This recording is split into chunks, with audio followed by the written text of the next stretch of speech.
Paulo aos Coríntios, no capítulo 1, meus irmãos. No capítulo 1. Vamos ler a partir do verso 10 até o 30. Primeira de Paulo aos Coríntios, capítulo 1, a partir do verso 10. Rogo-vos, irmãos, pelo nome de nosso Senhor Jesus Cristo, que faleis todos a mesma coisa, e que não haja entre vós divisões. Antes, sejais inteiramente unidos, da mesma disposição mental e no mesmo parecer. Pois a vosso respeito, meus irmãos, fui informado pelos da casa de Clô de que há contendas entre vós. Refiro-me ao fato de cada um de vós dizer: eu sou de Paulo, e eu de Apolo, e eu de Cefas, e eu de Cristo. Por acaso Cristo está dividido? Foi Paulo crucificado em favor de vós? Ou fostes porventura batizados em nome de Paulo? Dou graças a Deus, porque a nenhum de vós batizei, exceto Crispo e Gaio, para que ninguém diga que fostes batizados em meu nome. Batizei também a casa de Estéfanas. Além destes, não me lembro se batizei algum outro, porque não me enviou Cristo para batizar, mas para pregar o Evangelho, não com sabedoria de palavra, para que não se anule a cruz de Cristo. Certamente, a palavra da cruz é loucura para os que se perdem, mas para nós que somos salvos, poder de Deus. Amém. Pois está escrito: destruirei a sabedoria dos sábios e aniquilarei a inteligência dos instruídos. Onde está o sábio? Onde o escriba? Onde o inquiridor deste século? Porventura não tornou Deus louca a sabedoria do mundo? Visto como na sabedoria de Deus o mundo não o conheceu por sua própria sabedoria, aprove a Deus salvar os que creem pela loucura da pregação. Porque tanto os judeus pedem sinais, como os gregos buscam sabedoria, mas nós pregamos a Cristo crucificado, escândalo para os judeus, loucura para os gentios, mas para os que foram chamados, tanto judeus como gregos, pregamos a Cristo, poder de Deus e sabedoria de Deus. Porque a loucura de Deus é mais sábia do que os homens, e a fraqueza de Deus é mais forte do que os homens. Irmãos, reparai, pois, na vossa vocação, visto que não foram chamados muitos sábios segundo a carne, nem muitos poderosos, nem muitos de nobre nascimento. Pelo contrário, Deus escolheu as coisas loucas do mundo para envergonhar os sábios, e escolheu as coisas fracas do mundo para envergonhar as fortes. E Deus escolheu as coisas humildes do mundo, e as desprezadas, e aquelas que não são, para reduzir a nada as que são, a fim de que ninguém se vanglorie na presença de Deus. Mas vós sois dele em Cristo Jesus, o qual se nos tornou da parte de Deus sabedoria e justiça e santificação e redenção, para que, como está escrito, aquele que se gloria, glorie-se no Senhor. Senhor nosso Deus, muito obrigado pela tua palavra, muito obrigado pela tua presença nesse lugar, muito obrigado pelo teu Espírito falando aos nossos corações e nos transformando na tua presença. E agora que vamos expor a tua palavra, Senhor, nós pedimos a tua bênção especial, que o teu Espírito ilumine os nossos corações e vá a cada um de nós, Senhor, falando, instruindo aquilo que nós precisamos ouvir nessa noite. Nos fortaleça agora, e que Cristo seja glorificado em tudo, porque dele, por ele e por meio dele são todas as coisas, em nome de Jesus. Podem sentar.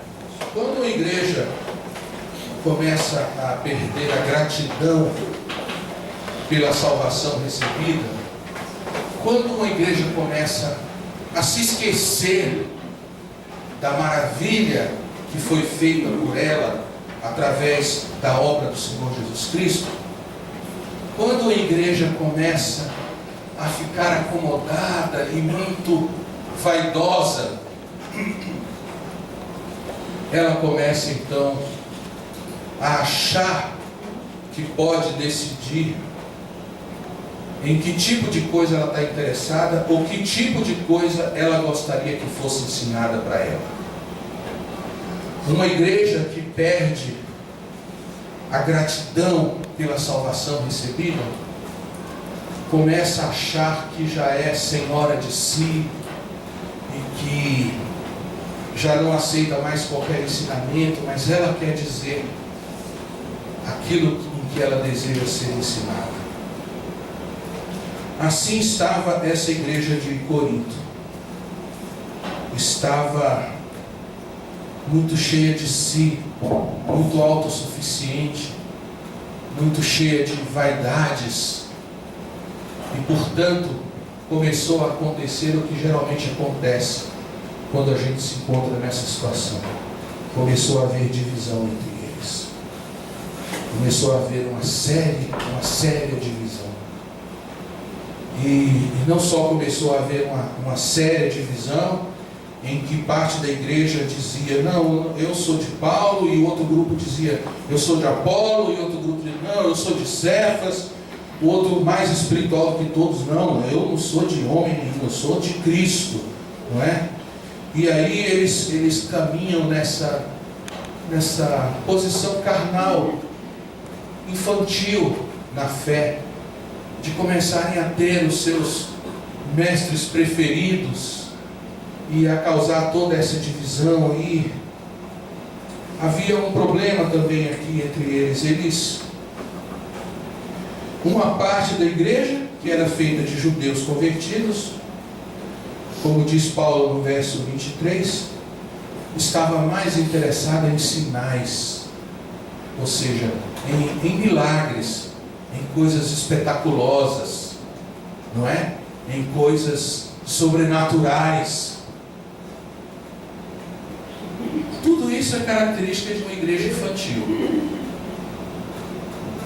E outra parte da igreja, os gregos, quer dizer, gentios convertidos, estavam buscando sabedoria. Isso acontecia pelo seguinte: Corinto realmente era uma cidade muito influenciada por toda a filosofia grega. Ela ficava a 50 quilômetros, bem de frente a Atenas.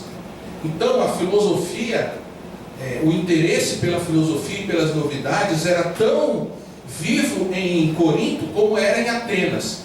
Então os corintos, mesmo os convertidos, mesmo os irmãos dessa igreja, eles estavam se achando muito conhecedores das coisas, sabe? Afinal de contas, eles eram filhos dos grandes filósofos, Sócrates, Platão, Aristóteles e tantos outros, não é?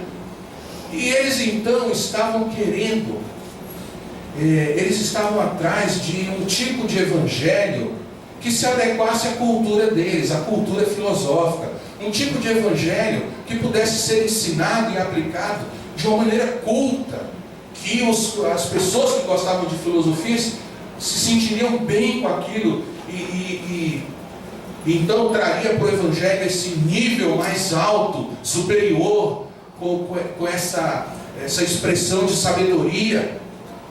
Era assim que essa igreja estava, dividida, uma parte querendo só o miraculoso, espetacular, ou uma outra parte intelectualizada. E sabe qual foi o remédio de Paulo para essa igreja? Cristo. Porque, veja, eles queriam sinais, maravilhas e queriam sabedoria. No entanto, irmãos, se vocês virarem a página de suas Bíblias, vocês vão ver que Paulo não cede a nada disso que eles estavam querendo, muito pelo contrário. Paulo se firma em Cristo e concede a eles o único remédio capaz de os curar dessa infantilidade, dessa carnalidade, dessa vaidade, que é Cristo. Então veja bem, eles queriam sabedoria, eles queriam sinais miraculosos, mas o que é que Paulo deu para eles? Veja, rapidamente eu vou citar para vocês. apenas do versículo 1 ao 13 ou 14, olha só o remédio de Paulo para essa igreja. No primeiro versículo, Paulo chamado pela vontade de Deus para ser apóstolo de Jesus Cristo. Segundo versículo, aos santificados em Cristo. Ainda no segundo versículo, o nome de nosso Senhor Jesus Cristo. Versículo 3, Deus e Pai de nosso Senhor Jesus Cristo. Versículo 4, que vos foi dada em Cristo Jesus. Versículo 6, assim como o testemunho de Cristo. Versículo 7, a revelação do nosso Senhor Jesus Cristo. Versículo 8, no final, o dia de nosso Senhor Jesus Cristo. 9, na comunhão de seu Filho, Cristo nosso Senhor. Versículo 10, Senhor Jesus Cristo. Versículo 12, mas aqui já fala da divisão das pessoas. Versículo 13, acaso Cristo está dividido? E por aí vai. Quantas vezes, em 10, 12 versículos, ele fala o nome de Cristo? Exatamente para dar o remédio. Olha, não é vocês estarem divididos atrás desse ou daquele. Não é vocês acharem que vocês sabem qual é o tipo de ensino, ou o que é que vocês querem que aconteça aqui na igreja. O que vocês precisam é aquilo de que vocês sempre precisaram, e o que uma igreja precisa para ser uma igreja bíblica, de acordo com a vontade de Deus, fiel, é de Cristo. Amém.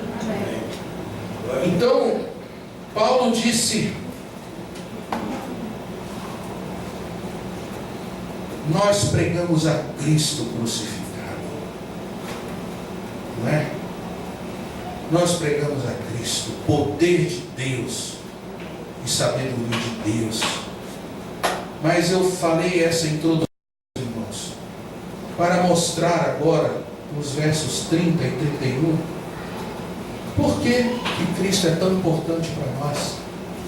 E por que tudo de que uma igreja precisa é Cristo. E Cristo tem que estar sempre no primeiro lugar, tem que ser sempre o tema das nossas conversas, o tema da nossa alegria, o tema dos nossos estudos, o tema das nossas canções. Cristo.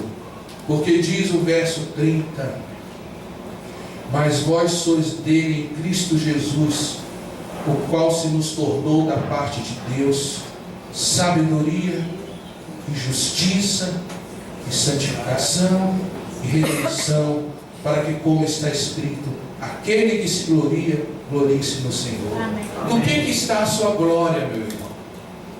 Qual é o motivo da sua verdadeira alegria? Em que está o seu orgulho? O seu bem mais precioso, qual é? Então Paulo diz que Cristo foi feito da parte de Deus por nós sabedoria. Irmãos, nós somos ignorantes, não sabemos conduzir a nossa vida, não sabemos tomar decisões certas, não sabemos aconselhar nossos filhos no melhor caminho. Somos ignorantes e sempre o seremos, pelo menos até a gente chegar na presença de Cristo, onde ali os nossos olhos se abrirão e nós conheceremos como também somos conhecidos. Mas enquanto estivermos aqui, nós precisamos de sabedoria, e Cristo foi feito sabedoria por nós e para nós. Agora, eu vou mostrar para vocês por que Cristo é a maior prova de sabedoria que Deus concedeu à humanidade, e por que nós devemos louvar muito a Deus por Cristo. Ora, meus irmãos, Deus não é só a sabedoria que a gente precisa para viver. Cristo é a sabedoria que Deus, através da qual Deus demonstrou Deus demonstrou todo o seu poder, toda a sua glória, toda a sua magnanimidade como Deus. Por quê? Porque Deus conseguiu descobrir algo que era impossível de qualquer pessoa descobrir, que é o seguinte: irmãos, como que um pecador pode ser aceito por Deus?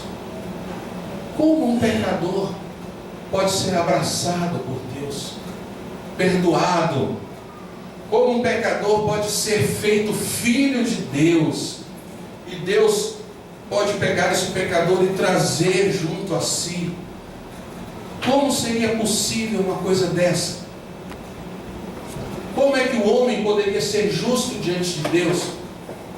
Como é que o homem poderia ser aceito na comunhão do Senhor Deus?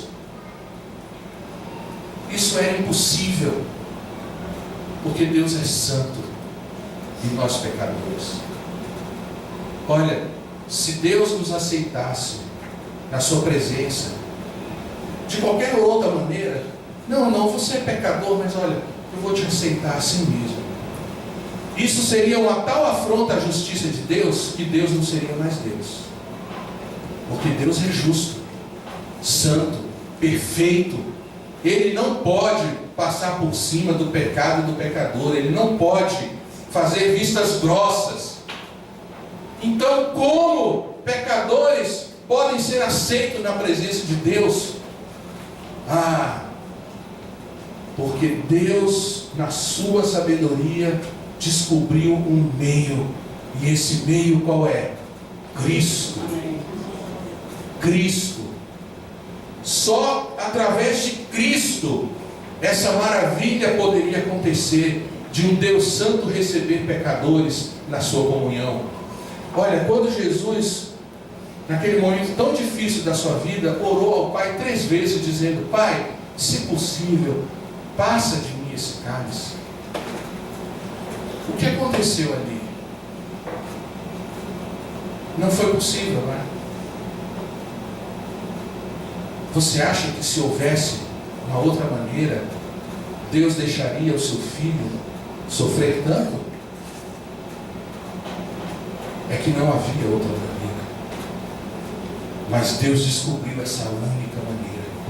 E Cristo é o capitão da nossa salvação, porque mesmo dizendo isso, Senhor, se possível, mas faça-se a tua vontade. E a vontade de Deus foi feita. E ele teve que beber o cálice da ira de Deus até a última gota. E bebeu até o fim. Por isso ele é o campeão da nossa salvação. Porque ele não voltou atrás, ele foi até o fim por nós. Cristo é a maior expressão de sabedoria que existe no universo. É por isso que a palavra diz também, vai dizer principalmente lá em Colossenses, toda a sabedoria está em Cristo. Aliás, vamos ler, né? Vamos ler Colossenses capítulo 1, porque é tão maravilhoso. E depois eu vou até cantar uma música exatamente nesse texto, né? Mas o capítulo 1 de Colossenses, a partir do verso 13, veja que maravilha, veja porque Cristo é a sabedoria de Deus e porque nós devemos amá-lo e tê-lo como a maior preciosidade da nossa existência. Colossenses capítulo 1, verso 13: Ele nos libertou do império das trevas e nos transportou para o reino do Filho do seu amor, no qual temos a redenção, a remissão dos pecados. Muito bem, mas quem é esse Filho do seu amor? Quem é esse que conseguiu nos transportar do império das trevas? Ele é a imagem do Deus invisível, o primogênito de toda a criação, pois nele foram criadas todas as coisas nos céus e sobre a terra, as visíveis e as invisíveis, sejam tronos, sejam soberanias, quer principados, quer potestades, tudo foi criado por meio dele e para ele. Ele é antes de todas as coisas, nele tudo subsiste, ele é a cabeça do corpo, da igreja.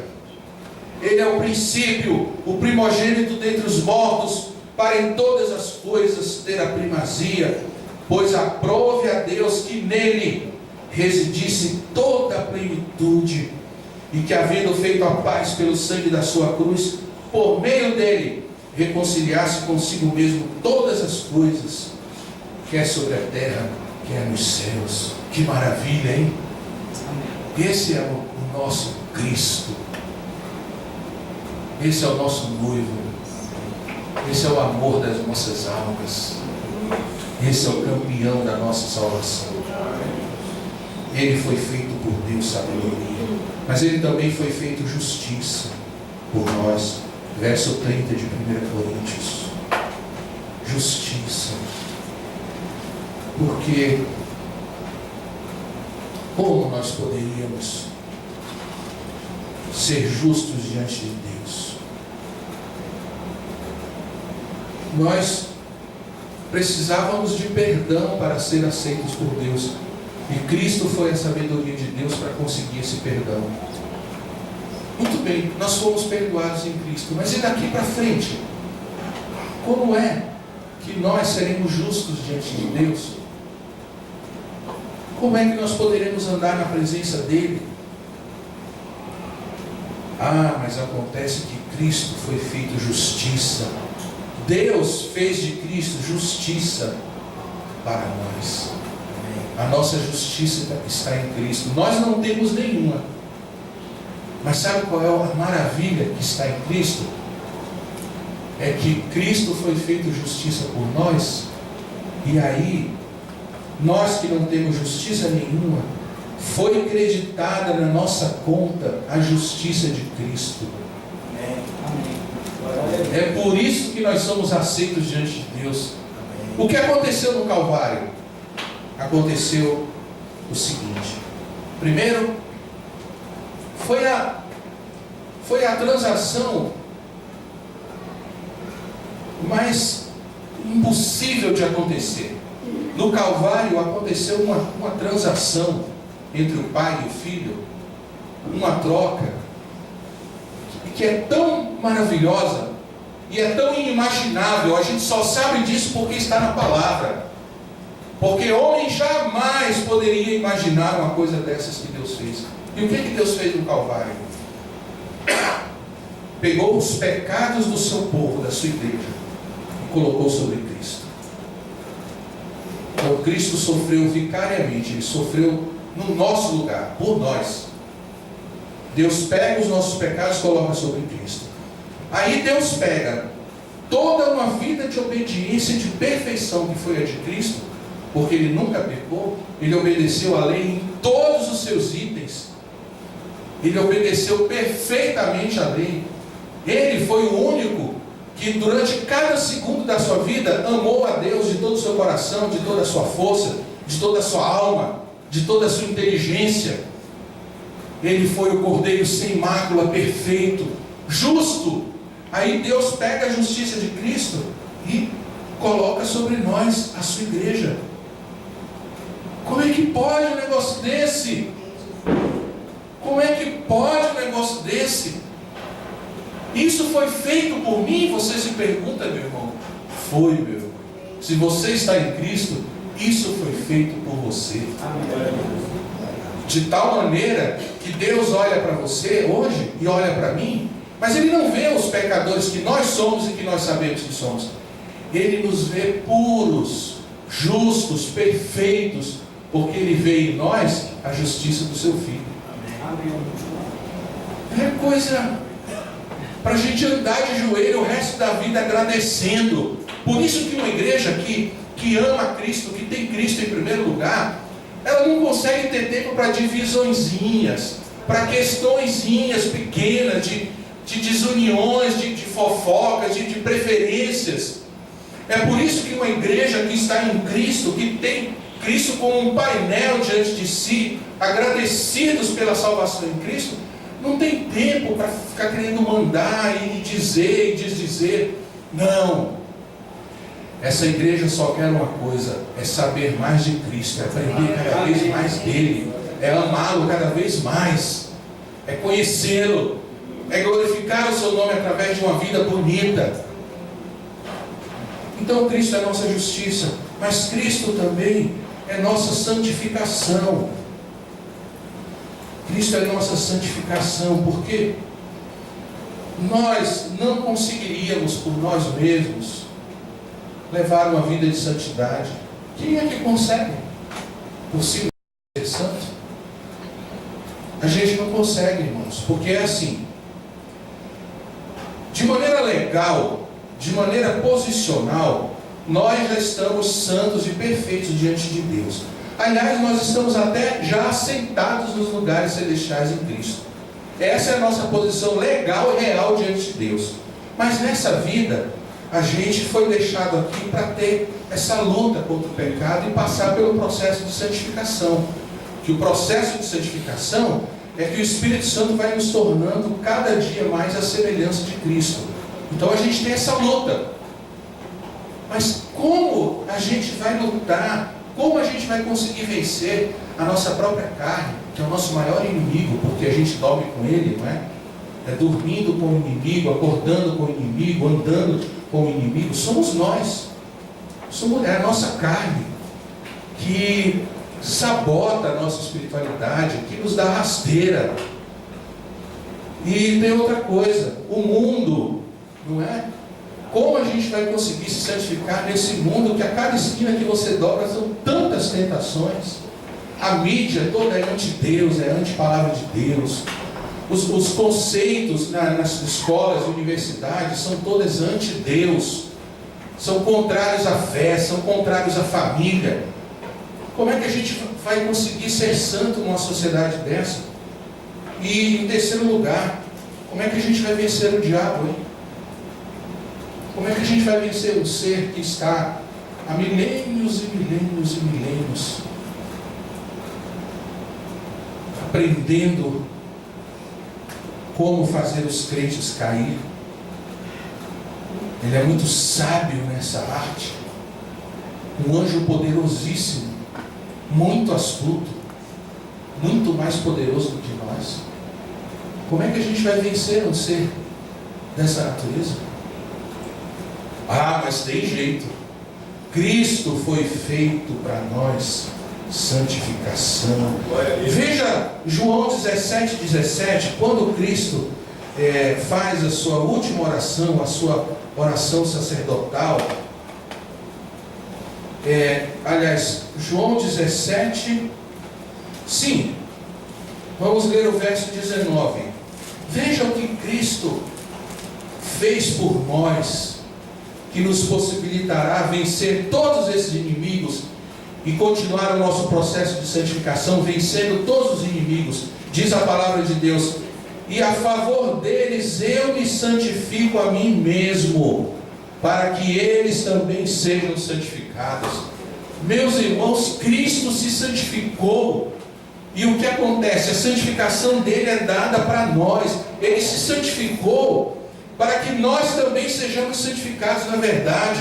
Ou seja, nós venceremos a nossa carne, o mundo, o diabo. Nós seremos feitos santos aqui também na nossa caminhada.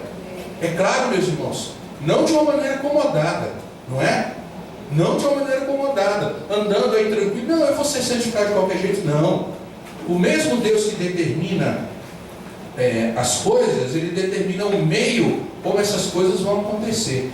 Então, o que Deus determinou para nós é que há todos esses exercícios espirituais, da oração, da leitura e estudo da palavra, da frequência ao culto de Deus, a gente se ajudando, se aconselhando mutuamente, lendo livros excelentes que nos ensinem mais sobre a Bíblia e a vida cristã. E assim a gente vai também usando esses instrumentos e o Espírito vai abençoando e a gente vence. A gente vai vencer esses inimigos poderosíssimos. Por quê? Porque Cristo foi feito por nós santificação. Olha, quando Cristo disse assim, mesmo na oração sacerdotal: Pai, eu te glorifiquei na terra. Ah, meus irmãos, que maravilha. Sabe por quê? Eu não consigo glorificar a Deus como eu deveria. Eu não consigo. Mas sabe, Cristo conseguiu. E Ele conseguiu por mim. Ele conseguiu para mim. Tudo que Cristo é, tudo que Cristo fez, Ele é e o fez para a sua igreja, para nós. Porque Cristo não precisava de santificação para Ele mesmo. Cristo nunca precisou de justificação. Ele não morreu na cruz pelos seus pecados. Ele era santo. Ele fez tudo isso por nós. Amém. Por nós. Então, Ele conseguiu glorificar a Deus do jeito que Deus deve ser glorificado. Então, quando eu estou de frente com os meus fracassos, eu lembro dessa passagem de Jesus dizendo: Pai, eu te glorifiquei na terra. Aí eu falo: Senhor, eu não consigo, mas Cristo fez isso no meu lugar. Então receba o que Cristo fez, e Deus recebe. Amém. Não é maravilhoso? Amém.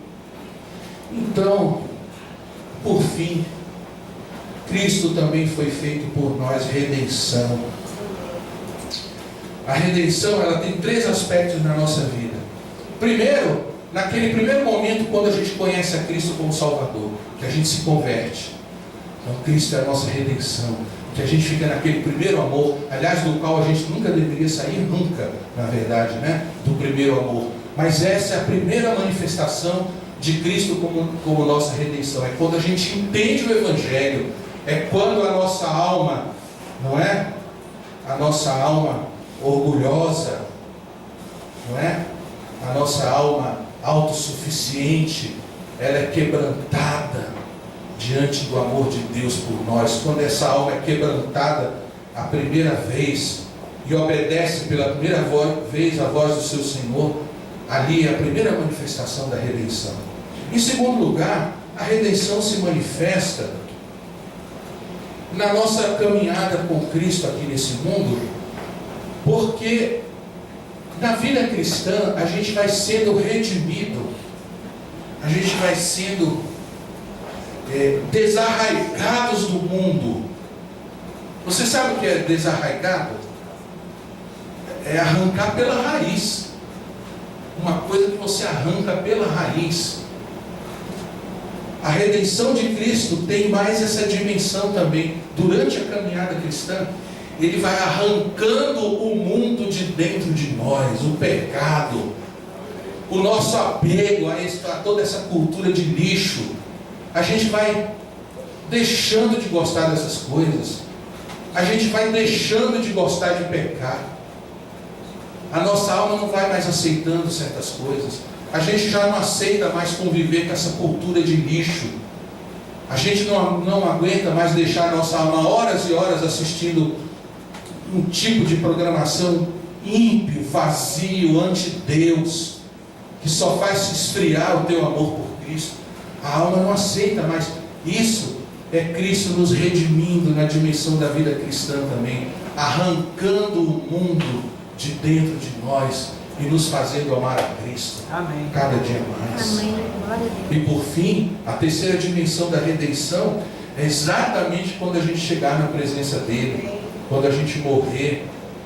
A redenção, ela vai se completar totalmente, perfeitamente, porque aí já não haverá mais pecado nenhum. O pecado vai ficar aqui com esse corpo de morte, mas o nosso espírito, a nossa alma vai para Cristo, como uma noiva ataviada, sem mancha, sem mácula, sem ruga.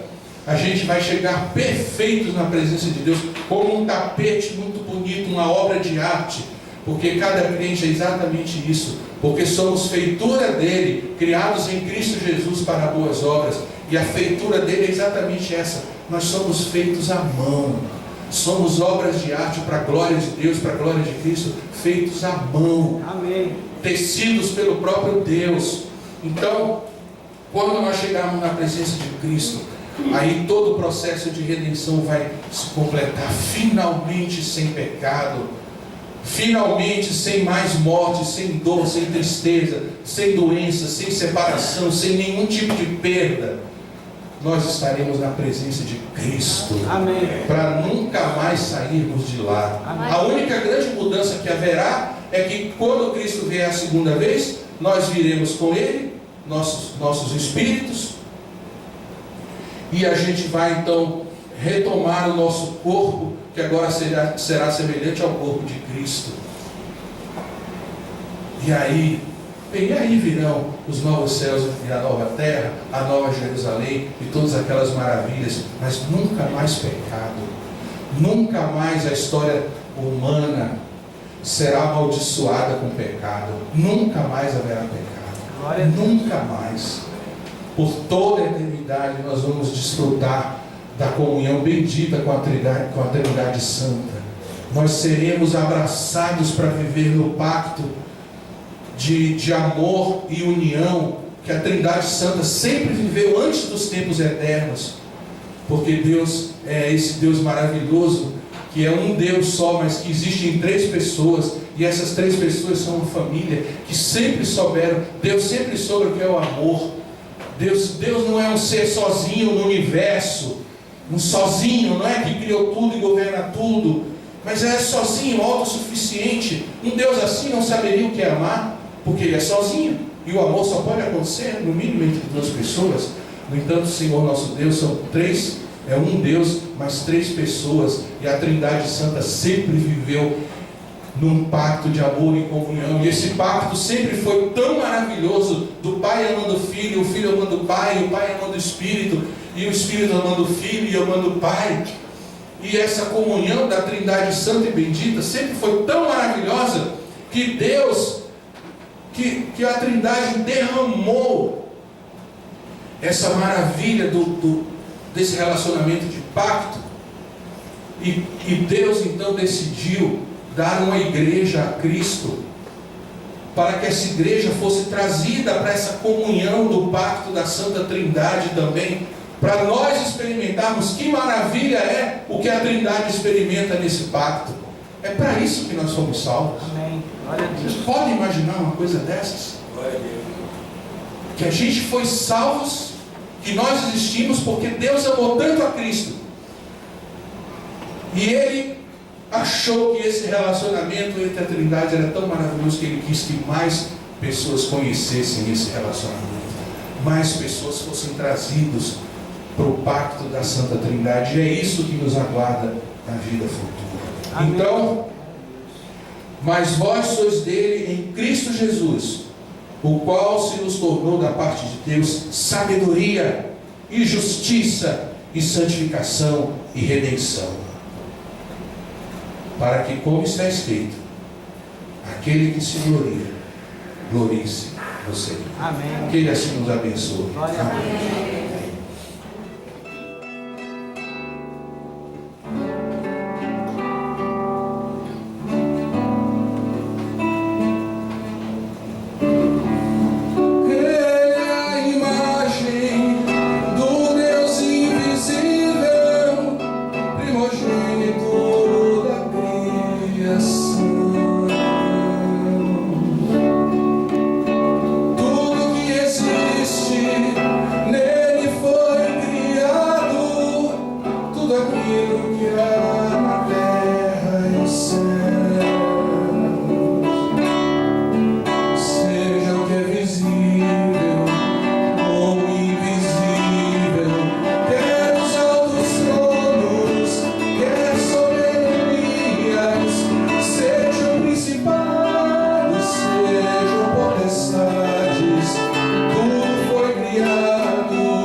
Tudo que existe na terra, todas as coisas no